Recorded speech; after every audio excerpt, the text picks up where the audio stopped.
श्रीमान् वेङ्कटनाथार्यः कवितार्किककेसरी वेदान्ताचार्यवर्यो मे सन्निधत्तां सदा कृती।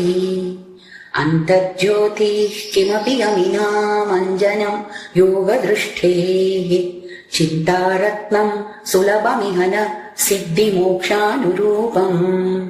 दीनानाथ व्यसनशमनं दैवतं दैवतानां दिव्यं चक्षुः श्रुतिपरिषदां दृश्यते रङ्गमध्ये। अन्तर्ज्योतिः किमपि गमिनामञ्जनं योगदृष्टेः चिन्तारत्नं सुलभमिह न सिद्धिमोक्षानुरूपम्। दीनानाथ व्यसनशमनं दैवतं दैवतानां दिव्यं चक्षुः श्रुतिपरिषदां दृश्यते रङ्गमध्ये।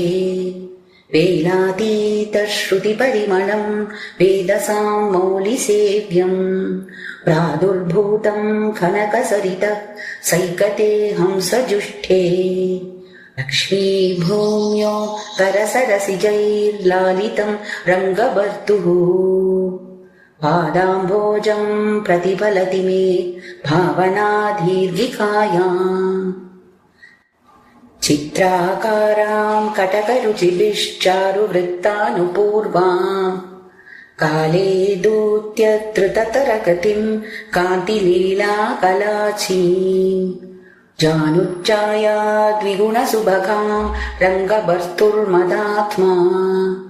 जङ्ग्वा दृष्ट्वा जननपदवीजान्विकत्वं जहाति। कामा रामा स्थिरकदलिकास्तम्भसम्भावनीयम् क्षोमाश्लिष्टं किमपि कमला भूमिनीलोपधानम्। यच्छत्काञ्ची किरणरुचिरं निर्विशत्यूरुयुग्मम् लावण्यौगद्वयमिव मतिर्मामिकारङ्गयूनः। सम्प्रीणाते प्रतिकलमसौ मानसं मे सुजाता गम्भीरत्वात् क्वचन समये गूढनिक्षिप्तविश्वा नालीकेन स्फुरितरजसा वेधसो निर्मिमाणा रम्यावर्तद्युतिसहचरी रङ्गनाथस्य नाभिः। श्रीवत्सेन प्रतितविभवं श्रीपदन्यासधन्यम् मध्यं बाह्वोर्मणिवररुचा रञ्जितं रङ्गदाम्नः। सान्द्रच्चायं करुणतुलसी चित्रया वैजयन्त्या सन्तापं मे शमयति धियश्चन्द्रिकोदारहारम्।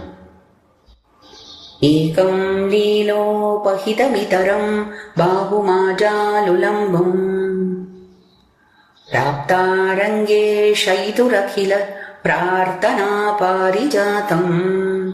तृप्तासेयं दृढनियमिता रश्मिभिर्भूषणानाम् चिन्ताहस्तिन् यनुभवति मे चित्रमालानयन्त्रम्। साभिप्राय स्मितविकसितं चारुबिम्बादरोष्ठम् दुःखापाय प्रणयिनि जने दूरदत्ता विमुख्यम्। कान्तं वक्त्रां कनकतिलका अलङ्कृतं रङ्गभर्तुः स्वान्ते गाढं मम विलगति स्वागतोदारनेत्रम्।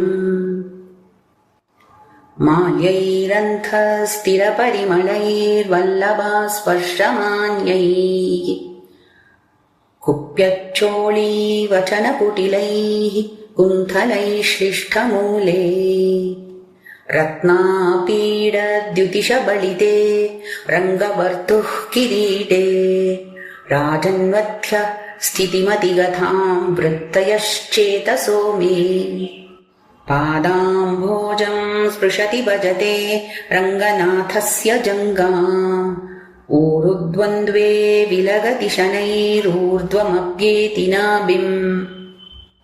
वक्षस्यास्ते वलति भुजयोर्मामिकेयं मनीषा वक्त्राभिख्याम् पिबति वहते वासनाम् मौलिबन्धे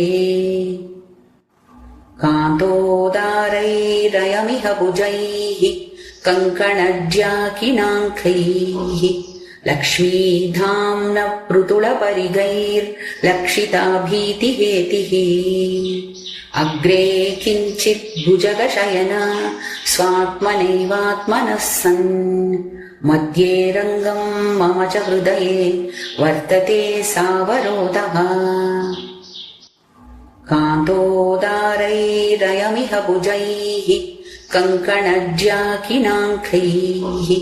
लक्ष्मीधाम्न पृतुलपरिगैर्लक्षिता भीतिहेतिः अग्रे किञ्चित् भुजगशयन स्वात्मनैवात्मनः सन् मध्ये रङ्गम् मम च हृदये वर्तते सावरोधः